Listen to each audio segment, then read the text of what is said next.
lot, but what I'd like to do is start with the philosophy of life most North Americans fall into by default, which I would call enlightened hedonism. Talk about some problems with it, and then present an alternative. And I'm completely serious by that, right? So if you were to walk into the mall today and go into the Apple store and talk to someone about their philosophy of life, realistically, what would it be? It would be, I want to maximize my pleasure, I want to minimize my pain, and I want to do it in a way that is reasonably ethical, right? Like I'm not going to steal to do it, right? And that really brings up some interesting, so there's pizza at the thing tonight. When do you stop eating pizza? Because what you're going to be doing is you're going to be maximizing your pleasure in the moment, but we all know it's terrible for us and we're going to pay for it tomorrow. So how do we balance that out? We don't have a consistent philosophy that tells us where to go. And that's just a simple example. Enlightened hedonism, I say, is that you're trying to balance the short and the long term, right? Most of us would agree that simply living for pleasure is not going to, in the moment, is going to destroy your relationships and your life. But how you accomplish that balance is very difficult. So let's say you go and you finish a marathon in Africa. Your friend greets you at the end of it. It's very hot, right? He brings you into his place, and there's no plane that flies out for a week or so, or getting your tickets don't leave for a week or so. He offers you a glass of grape juice. How's that grape juice going to taste? It'll be fantastic, right? Yeah. It's going to be the best grape juice you've had in your entire life. Now you have to spend the next 2 weeks in your friend's house. He's got air conditioning, he's got a fridge filled with anything you could possibly want. How are you going to feel about the juice at the end of those 2 weeks? Fine. You could take it or leave it. No big deal. Right? That's called hedonistic adaptation. So when we get what we like, all of a sudden it doesn't feel as good, doesn't taste as good, isn't as great. When we have desire and we satisfy desire, the next level of desire that comes back tomorrow is the next level higher. And it just keeps getting higher. So the things that used to be amazing are all of a sudden no big deal. So I have to give up on hedonism because it doesn't really work. The pursuit of pleasure is a never-ending circular dumpster fire. Right? So what am I going to do instead? That brings me to the philosophy of the Stoics. So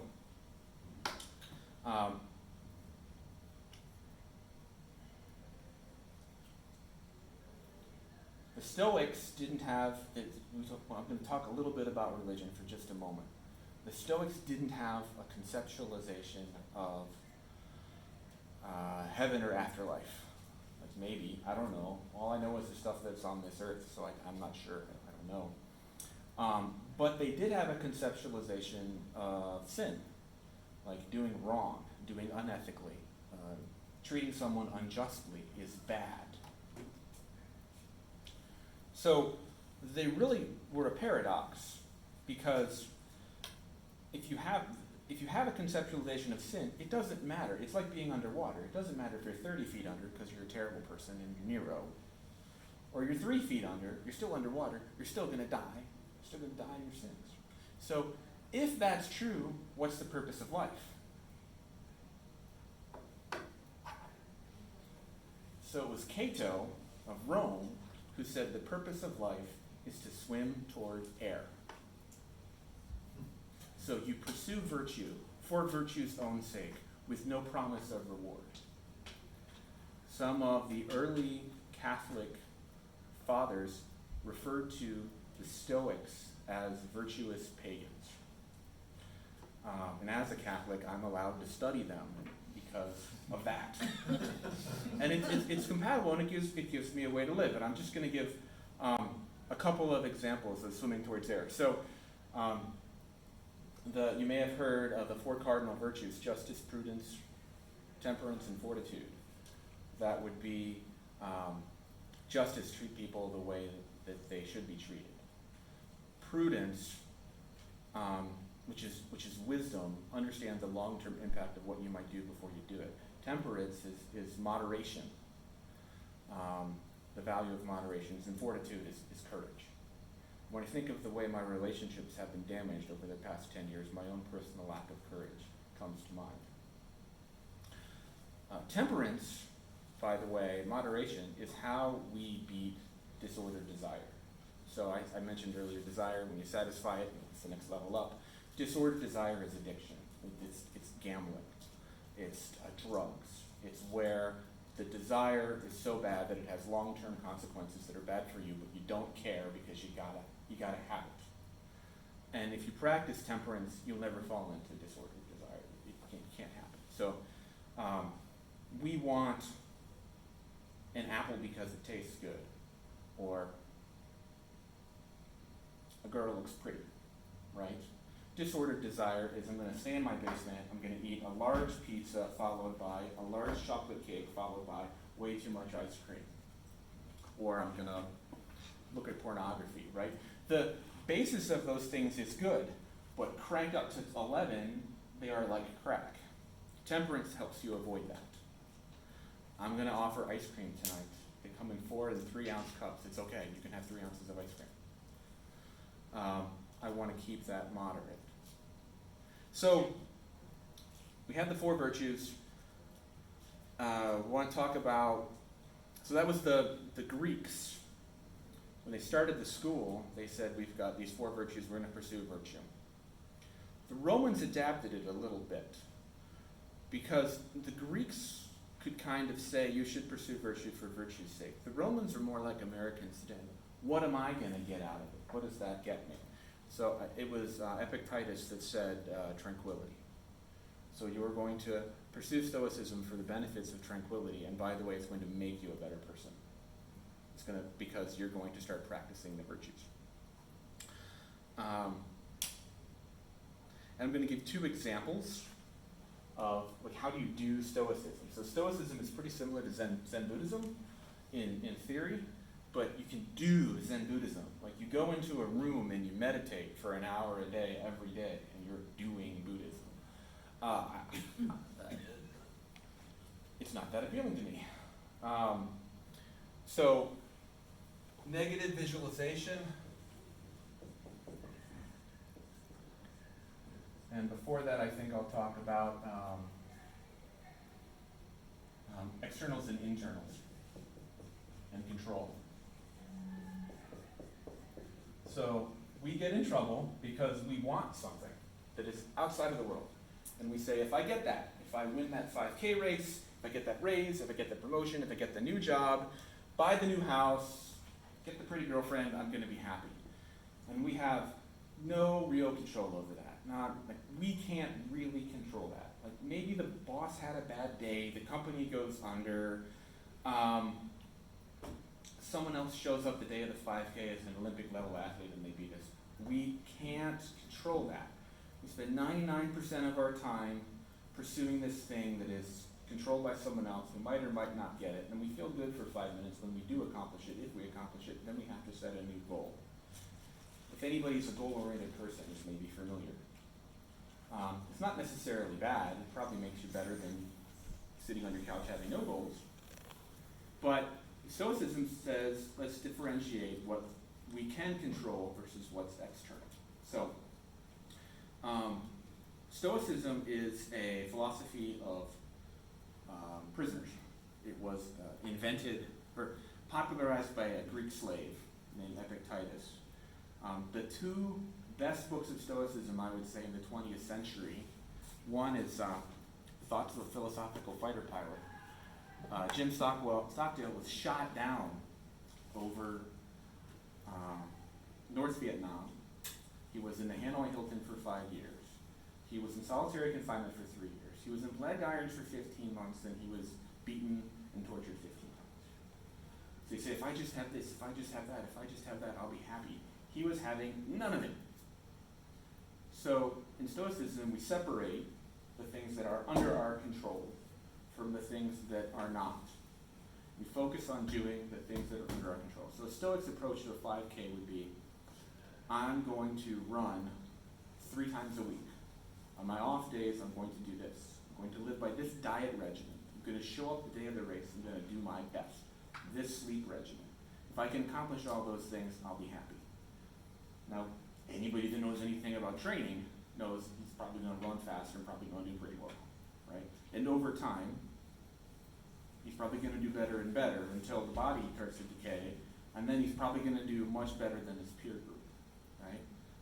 That's not bad. But if we make it my happiness dependent on an external, then we're dependent on somebody else. So we separate these things, we figure out what we can do, we do them, we take pride in having done them. And it doesn't matter if you're the President of the United States or you're living in a prison cell, you can still take happiness in those things. Second, negative visualization. So you've probably heard count your blessings. Count your blessings. And that's fine. Stoicism inverts that and says, think about how much worse it could be. Right? So you're reading your newspaper and your kids are running around and they want your attention and you can't focus on your newspaper. Well, could not have any kids. Kids could be dead, wife could be dead, could not have a job, might not have a house. And you really think about what that would be like and you sit in that for a moment. So yes, Stoicism can involve meditation. You can do it on the bus, you can do it when you're commuting into work, do it in the bathroom. 5-10 minutes, really sitting. What would my life be like if these things happened? And then come out of that and go, wow, and you hug your kids and you put the newspaper away. And it makes you a better person. So those are two Stoic approaches to improvement.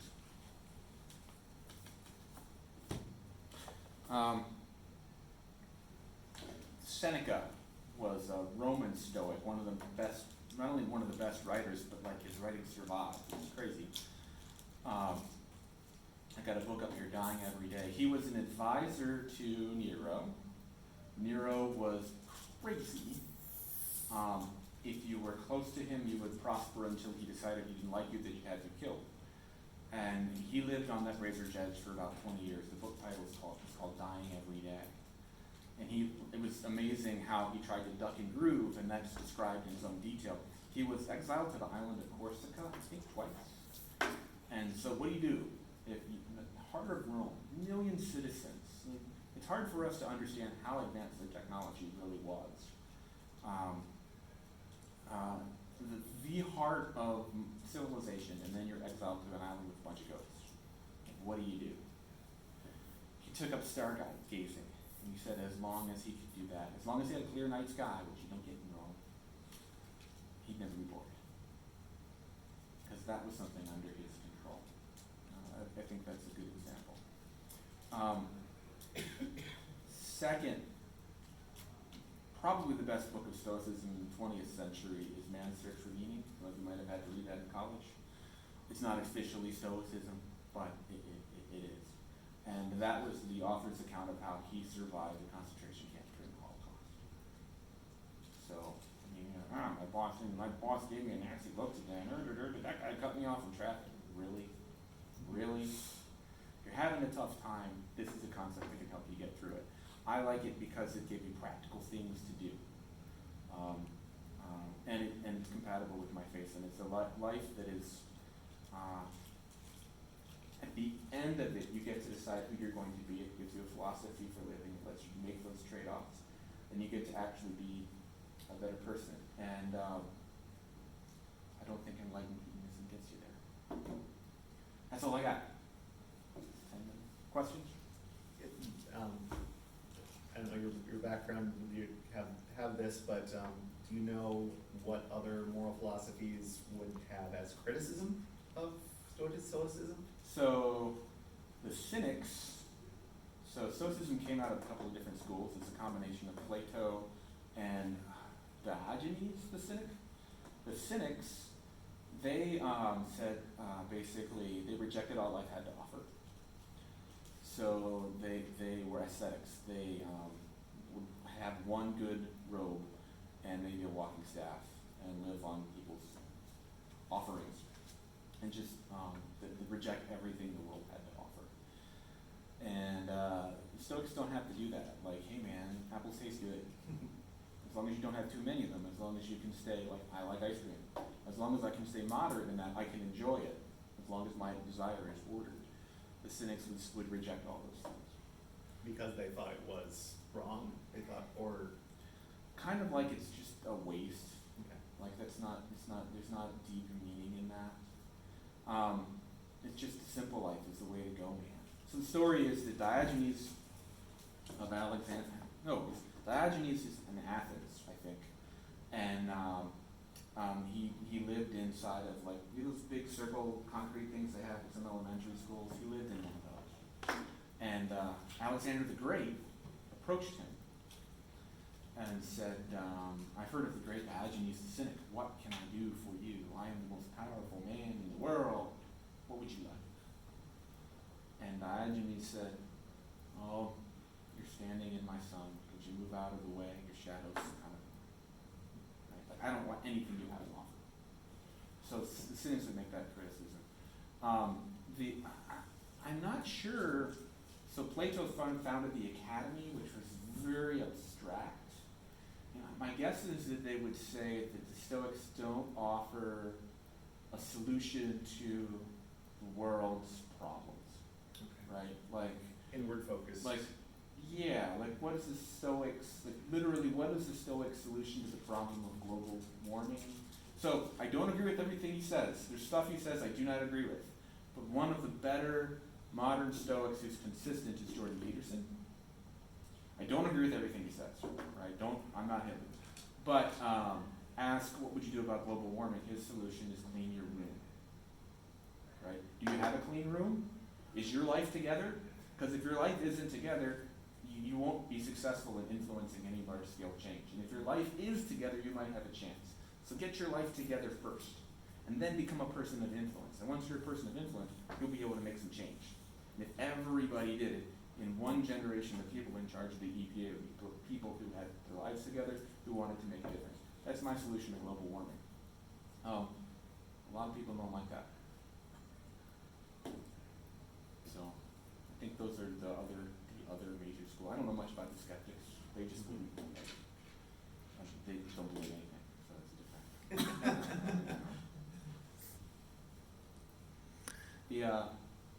The second century Christians, some of them in private, they thought that maybe the Stoics were better in some ways because the Christians were bribed with heaven. But the Stoics were just pursuing virtue for its own sake. The 5th century Christians thought maybe that was why the Stoics died out, because Christians had the big bribe. That's just the historical record.